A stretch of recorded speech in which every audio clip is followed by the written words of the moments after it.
Hey everyone, welcome to another Ellipsis live gameplay. Today we're having Set 7 Zamasu, piloted by teammate Ellipsis team member Jason Coppola, against Blue-Green Piccolo Maidens, played by, I believe this is Joe Ramos. Yeah, I can tell from the hoodie. So, if you're new to the series, what we try and do is we try to bring a couple of new decks that people, or bring some cool decks that we're play testing a lot, and showing them off in some live gameplay. And I commentate over top of it just to talk about what's going on. So we have Zamasu starting up with a mono blue charge going first, which is pretty rough. It's a blue yellow deck. It wants to see that blue yellow charge. Jason has been tirelessly working on this deck for a while now.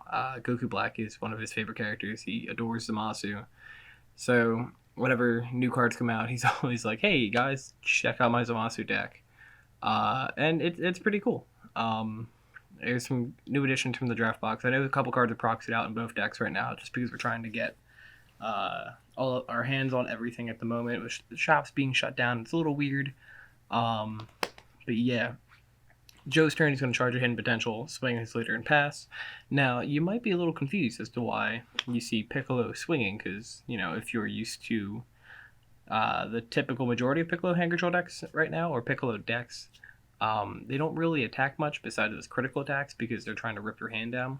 This one focuses more on actually just killing your opponent with a small amount of hand control. So you play, the 2-drop Ribrianne, still play Cells, Earth Destroying Kamehameha, but you focus on the 5-drop Ribrianne SR from the draft box of Triple Striker. That card is severely underrated and a lot of fun. So going on to Jason's turn, he charged another mono blue, which is showing that he's in a rough spot right now. Swinging his leader, which, if you don't know what that leader does, is when it attacks, he gets to look at the top 5 cards of his deck and add any Goku Black or Zamasu, which is pretty good, actually, because it just lets him filter and find his targets. I don't know what he meant or what he grabbed. It could have been the 2-drop Evil's Accomplice, which is the one he just played, which has an activate main, discard 1 card, go into your deck, and then you get to play 1 copy of Mass Replication from your deck.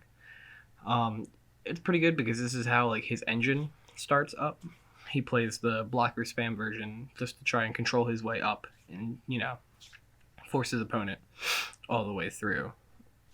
And by all the way through, I mean up to the win con of the leader. So if you don't know what the deck's win con is, typically it's either through Power of Patara or using the Divine Providence SR from set 7 to ramp your opponent from 6 to 8 or higher. And then using the leader effect to burn your opponent for 4 damage, which you can only do if your opponent has 8 or more energy. Alright, passing on to Piccolo, who is at 6 life right now. He's going to charge a dual color energy, aka that Android 17 check land, and he's going to swing into the Evil's Accomplice, just getting the Goku Black bodies off the board, which is something you want to do because the thing is, Divine Providence evolves on top of, or Union absorbs on top of, a Goku Black and Zamasu. Now what Joe's doing is he's doing the Universe 2 Assemble, which is a really, really cool card from the new draft box. He gets to activate main, draw 1 card, and then he gets to go into his deck and choose up to any Universe 2 card and send it to his graveyard. So this allows you to send the 2-drop Ribrianne, which is what he just did, except as a proxy, because out of 2 cases, we didn't pull a single copy of that card, which is upsetting. But you can send that. You can send Rabarana and just other targets that you could summon, since they all kind of ladder down into each other. The typical turn first target use that we've been doing though is the 2-drop Ribrianne. He's gonna swing his leader again and pass. Or no, he swung his leader at the Evil's Accomplice. We're going to see Jay finally charge a blue-yellow energy, swing his leader, grab what looked to be the Nightmare Scythe, or at least the blue version of it. Nightmare Scythe, and then the green one's Terror Scythe, I think. Go to combo green, put in the drop. That's the Rabarana, and then he's going to tap 2 and play Goku Black, Unforeseen Darkness. What he does is when you play him, you look at the top 2 cards, or not. Sorry. If you have a blue-yellow card in your energy at the end of your turn, you draw 2, discard 1, untap 1. Which is pretty cool. It allows him to untap his blue-yellow energy that he had in rest mode. And it also gives him a 15k, and then he'll end up getting a token because of the mass replication, which, because of mass rep, those tokens are all blockers as well.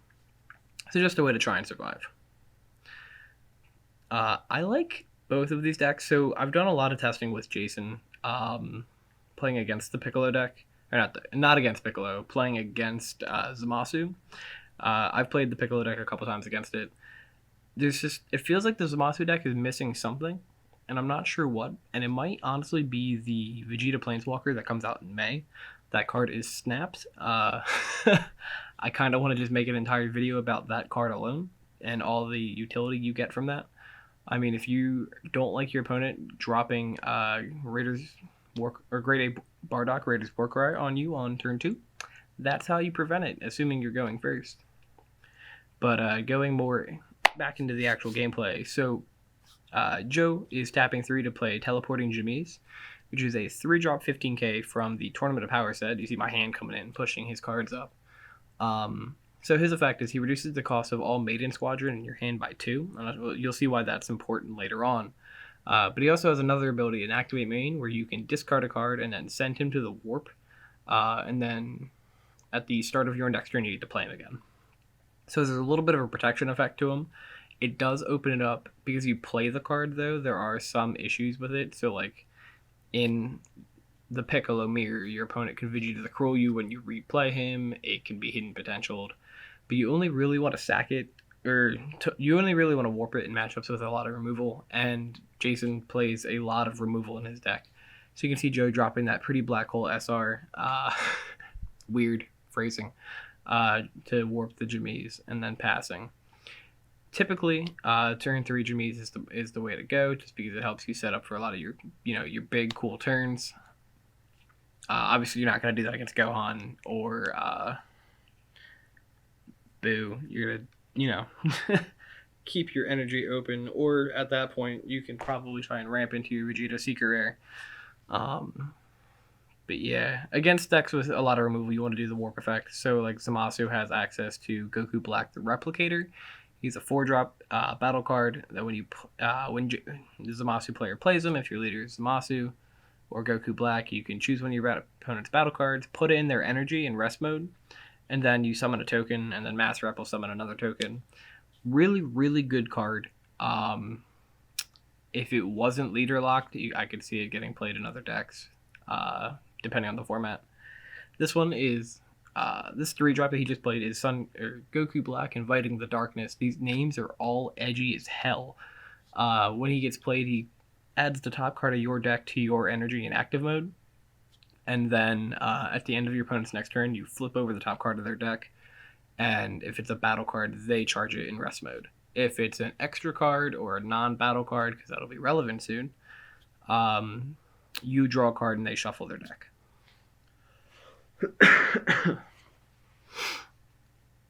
Cool. Joe opting to use the Piccolo effect to bottom deck a card, draw, and then draw again. Or there's the draw for turn. I think Piccolo is... There's the Jamise getting played. I think Piccolo is still crazy strong. I don't think the heavy discard engine might be is the way to go. I think if you still want to play... if you want to play heavy discard, I think you play Armani's Chile deck that he played in the PPG online tournament. I think that deck's really cool. All right, we're going to see one of the big plays that you can do in the deck here. Now, this card is a proxy. This is the 5-drop Ribrianne SR, proxied with the really bad King Piccolo. I'm going into the deck to try and find the actual copy of the card. That way it's on the board. If you don't know what that card does, when you play it, you choose all of your opponent's battle cards, ignoring barrier, and KO them. She is a 30k triple striker, and when she is in rest mode, if your leader is green, I think it has that typing on it. But if it's in rest mode, your opponent's cards can only attack her. And then when she dies, she summons a 4 or less green card from your drop with its effects negated for that turn.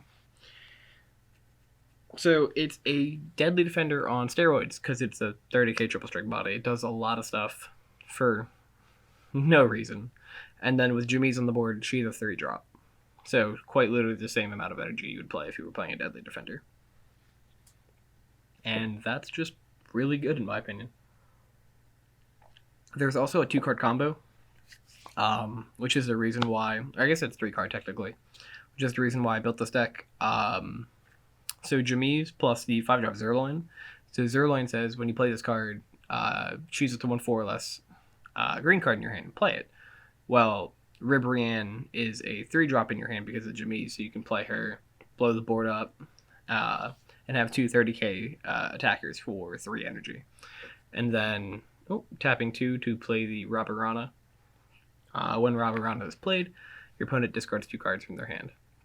And then when he dies, it's not even, there's no chain to climb up. You fall into a 3 or less.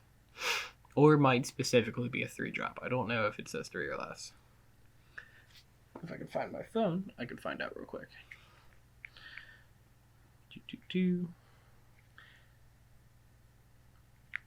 I know what you're probably wondering.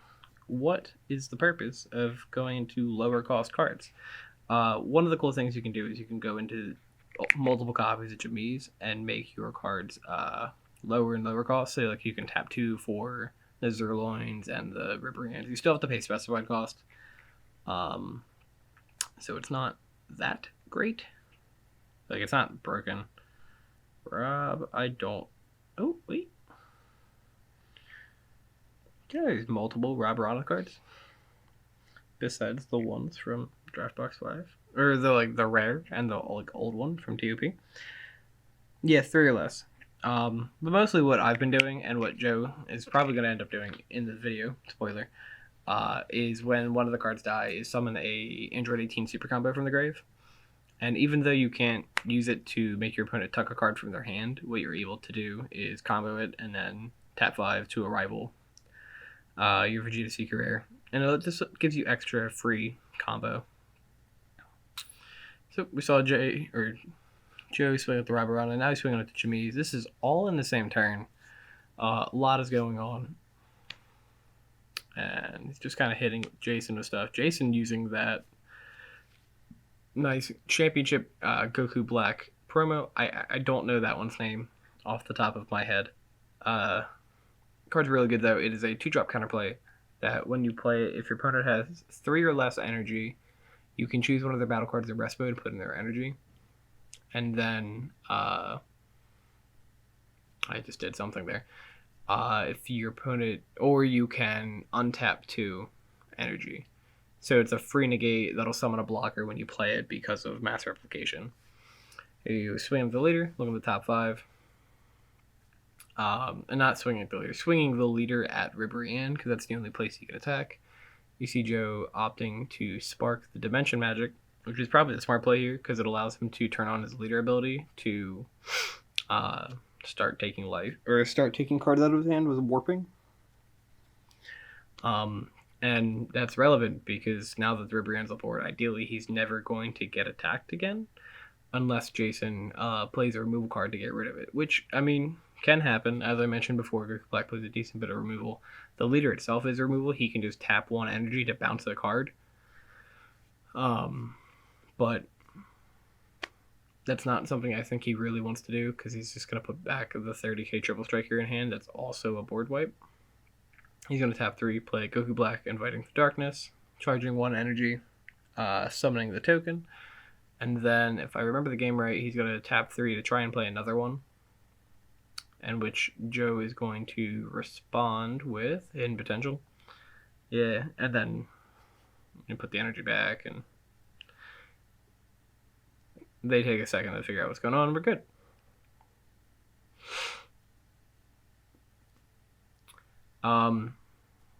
Absolute correct play by Joe. Just making sure he can't establish multiple blockers.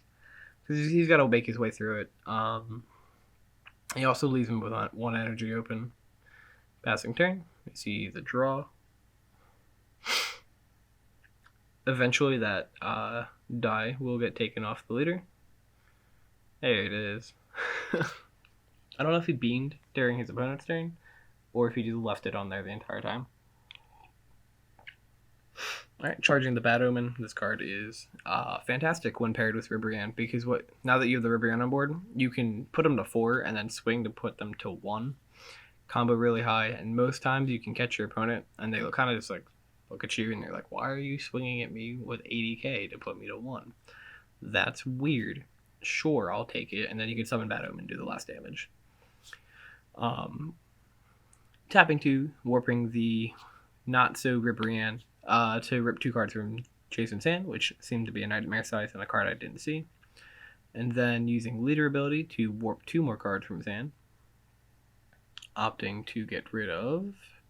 It looks like he has a Dimension Magic, Zamasu super combo, and Divine Providence. So there's the super combo and the 2-drop negate. And he's swapping it. Nope, he's swapping the Zamasu super combo for the Dimension Magic. So here comes the Rapparana. Swinging in for 20k. Comboing the Android 18 to rip or bottom deck 1 card from his hand.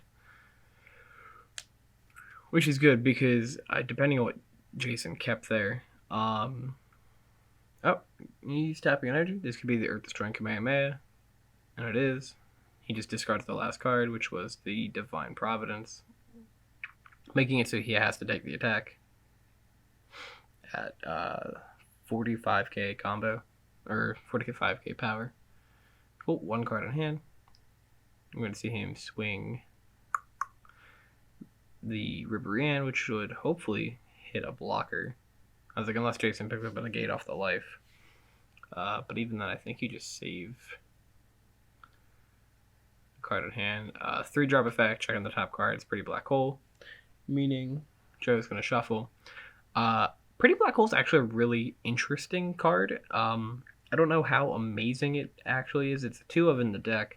So it's a negate that you draw a card and then you choose up to 20 of your battle cards, kill it, and then you can kill battle cards on your field or on your opponent's field, non-token battle cards on your opponent's field with cost that adds up to 8, or adds up to that number. So if you blow up like your Vegeta Secret Rare the turn after it does its or it has its effects, you can get rid of most of your opponent's board. It's not an amazing card. It has some niche matchups where it does better than others. Blowing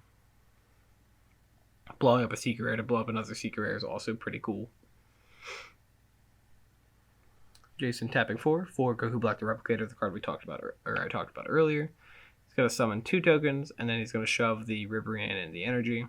Ribrianne then is going to proc and summon the Super Combo.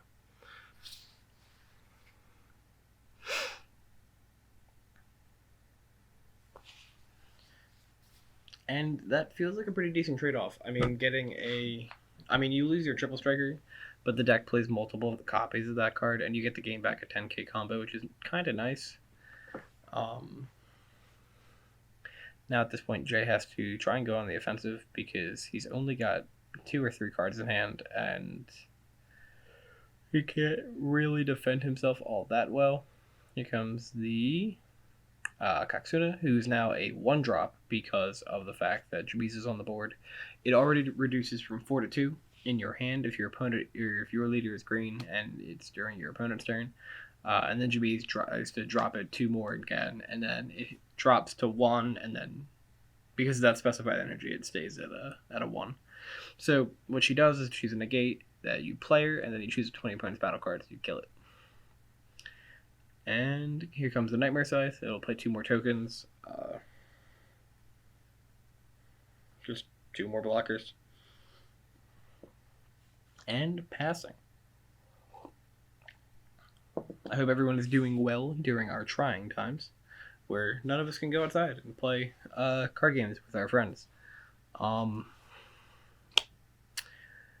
only really able to do it because my house is invaded weekly by Ellipsis people, and I don't really have a choice at this moment. They kind of just break in. Ramos quite literally walks in my door. But we're going to see the charge, or the potential charge to skip, because at this point he has 6 energy, and all of his plays are, like his major plays are 3-drops, unless he has Vegeta in hand, which Vegeta is then 5 of that mana. Like, he doesn't need to go very high unless he has... Shrouded is an option that he plays, so that could be it. But I don't think he has 10 cards in drop. I think that's what his violent moving of his graveyard is. Also, super random. Earth Destroying Kamehameha looks really, really good in mint sleeves. I don't know if anybody else has noticed that, but that card is like perfectly designed to be in mint sleeves. It's great. Using Piccolo Leader effect in the activate main to warp 2 cards from Jay's hand, swinging in, doing that 1 damage. And this is kind of where like you get to play aggro because you just start turning everything sideways. Jay at one point taking the damage, then realizing that Joe has Bad Omen in his energy and that he literally can't go to 1 or he loses the game. So at this point, it's just all about getting blockers out of his hand. Swinging 20k. Jason just has to block the attack again.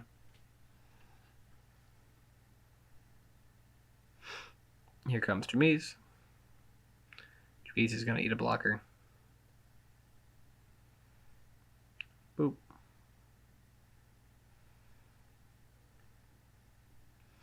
And here comes the Android 18 swing.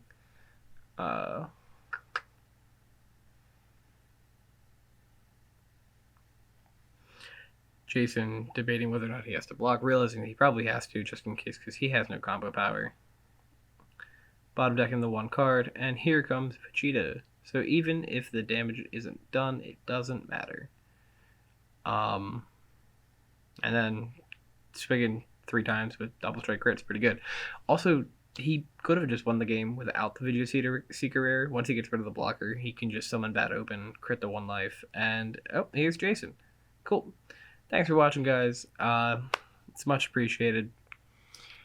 Stay tuned for more content. I think the box opening of Draft Box 5 has already gone up. I've got footage shot for some Janemba gameplay with the new cards, some Surge Coup, a couple other decks. So stay tuned. It's going to be a great time. Good luck with the coronavirus and all that stuff, guys. Stay healthy, stay safe, and hopefully we'll see you soon at an event. Bye. Jason. Oh, hi. How you doing? Tell me about Zamasu. Trying to make it work, running out of room. You know, What's the problem? struggles. What seems to be the issue? Yeah. I got a lot of counterplays I want to play. There's no deck space.